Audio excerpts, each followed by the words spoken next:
Hello friends, welcome to Tricks. This is our next video on constitutional developments. In this video, we will deal with Charter Act of 1793 and Charter Act of 1813. The Charter Act of 1793 did not face much trouble in passing as it did not change much. It extended the monopoly of East India Company for another 20 years. This act recognized the political function of the East India Company in official way. Now the salaries of members of Board of Control were charged on East India Company. All the members of Board of Control now received the salary from East India Company. The Governor General was granted extensive powers over the subordinate presidencies of Madras and Bombay.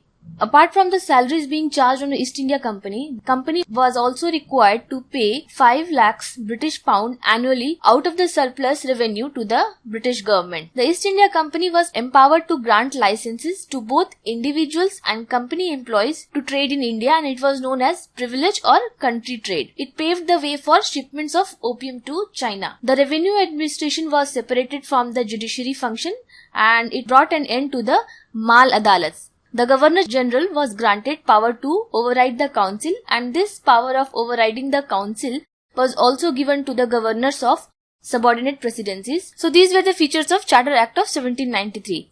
Now moving to the Charter Act of 1813. To better understand the Charter Act of 1813, let us have some knowledge of the background, what was happening in the year 1813.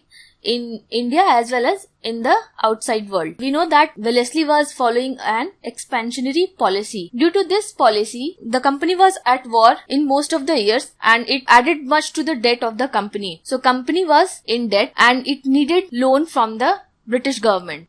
And at the same time, in the outside world, Napoleon had installed a continental system. It meant that those countries who were aligned to France or were dependent on France in any way could not import anything from Britain.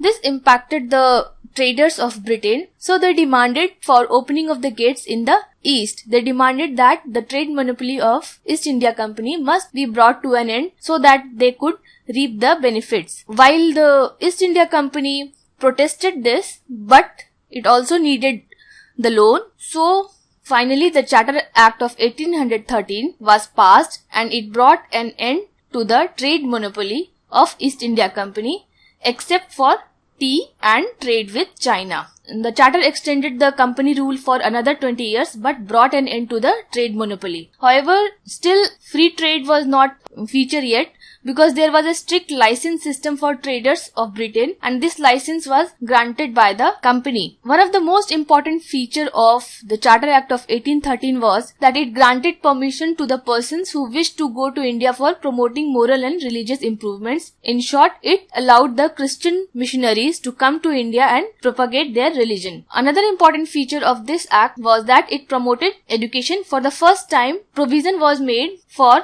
the promotion of education, and for this 1 lakh every year was fixed. It empowered the local governments to impose taxes on the persons subject to the jurisdiction of Supreme Court, which means it could impose taxes and also punish those who did not pay the taxes. So these were the features of Charter Act of 1813. First, it ended the trade monopoly. Second, it provided the grant for education.